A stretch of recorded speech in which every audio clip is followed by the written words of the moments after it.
porque el propio Congreso, los otros partidos, le casaron el registro.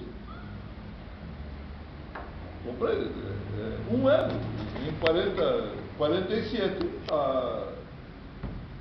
el partido fue cerrado y vuelve a la ilegalidad. Y el Partido Socialista era muy chico, algunos intelectuales, gente buena, pero sin capilaridad social, sin trabajo sindical, no llegó a substituir. Entonces el PTB empieza a crecer mismo con cuando vuelve Getúlio en 50 y mantiene y recupera la idea del desarrollo nacional, la gran campaña pela construcción de la Petrobras, que es de 50 a 52, cuando se cria efetivamente a Petrobras, que foi uma campanha popular muito forte e muito simbólica da nacionalização de los serviços públicos, ¿no? De telefonia, los ferrocarriles e tudo isso. E aí se empieza uma certa radicalização do populismo em Brasil, em los 50. Pero Getúlio se suicida, ¿no?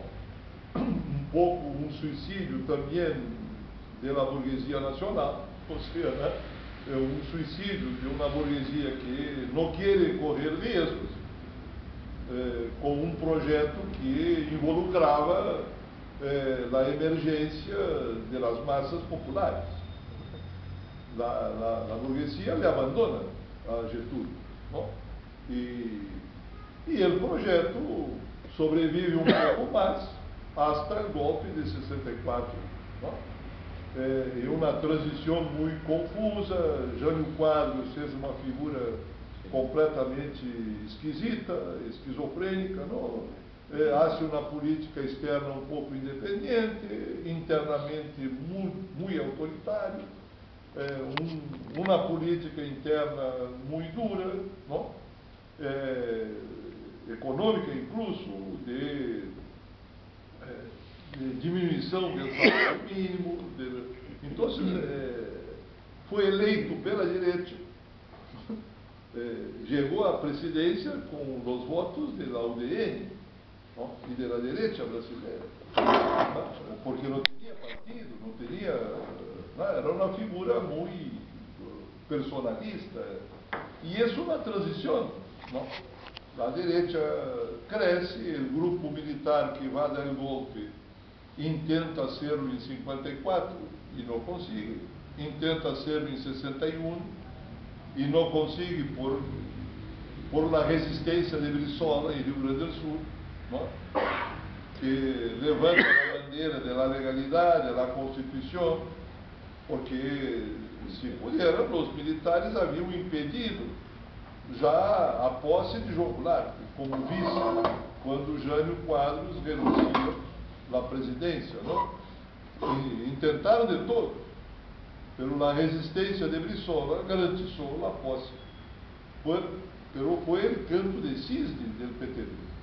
Pero o PTB já chegava de los 22, já chegava agora com mais de 100 deputados federais, em congresso que naquela época tinha 300 deputados, já era o maior partido. Os anos de ouro do PTB foram nos 50, não? E com a morte de Getúlio, que era suicídio do projeto,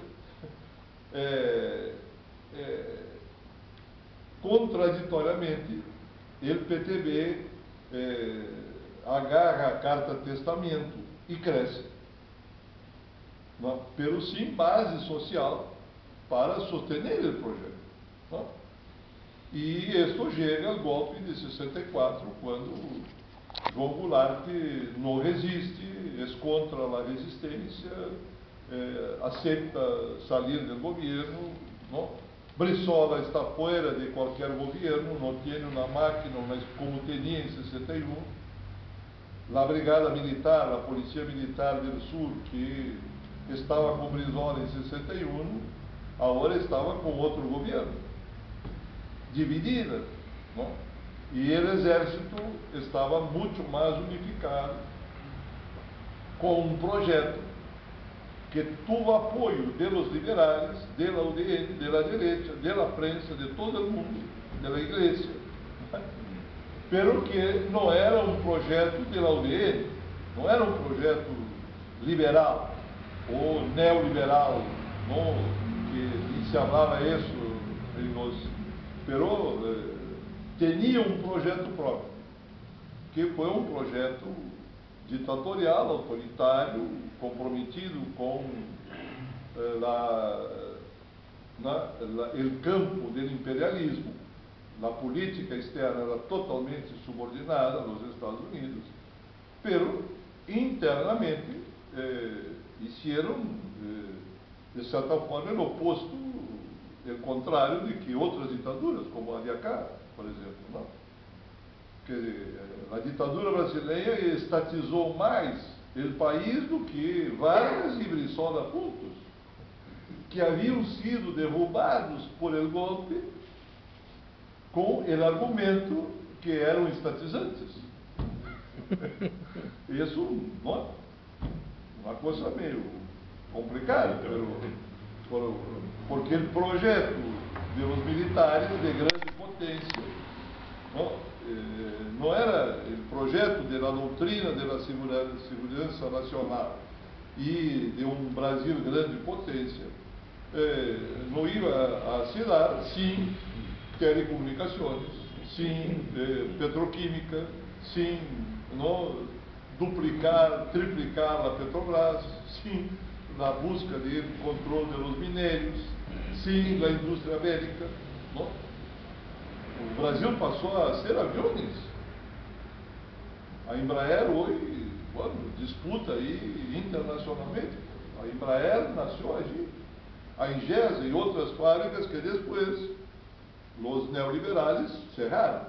Toda a indústria bélica que se construiu durante a ditadura, que era uma indústria bélica, pero siderurgia, metalurgia, conhecimento, técnica. Não, isso é todos sabemos o que significa isso. Então, o PTB,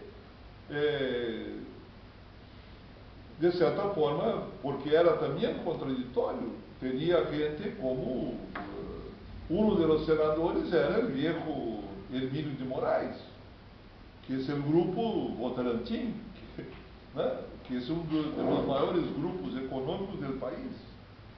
E claro que não lhe gostava muito a ditadura, pero entre ser burguês e ser PTB, não, se acomodou como burguês e ganhou muita plata e ha crescido muito durante a ditadura, se transformou em um conglomerado enorme de alumínio, banco, não, minérios, comércio e é assim.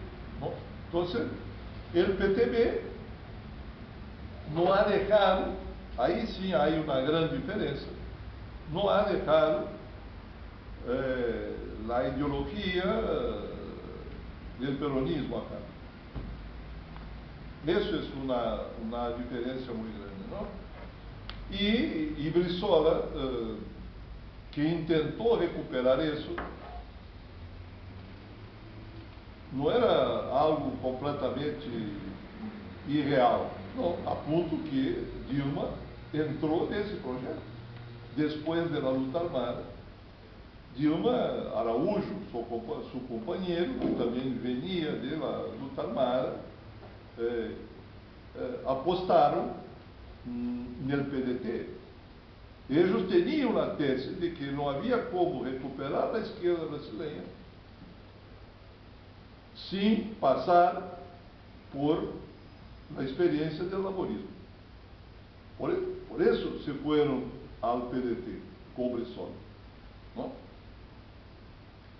Pero Brizola tinha uma visão fora da realidade, a meu juízo, não?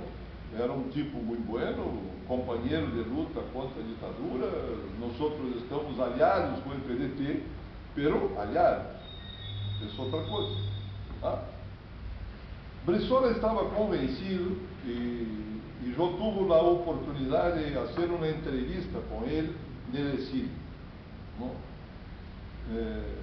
Na entre safra aí, no período de baixa, saí e hice um curso de pós-grado em Campinas, em teoria política, e resolvi fazer um trabalho sobre o populismo em Rio Grande do Sul, para comparar a experiência do populismo em Rio Grande do Sul com Getúlio e o país, que também eram coisas distintas, diferentes, não era a mesma coisa. E fui a fazer uma entrevista com Brizola 75, por aí, 76, em Montevideo. E ele me recebeu eu não o conhecia antes, porque cheguei em Porto Alegre em 63. Já havia saído do governo e eu passei a militar em la universidade, e na universidade nós todos não queríamos nem ver Getúlio, Brizola. Para nós a questão era a revolução, o socialismo,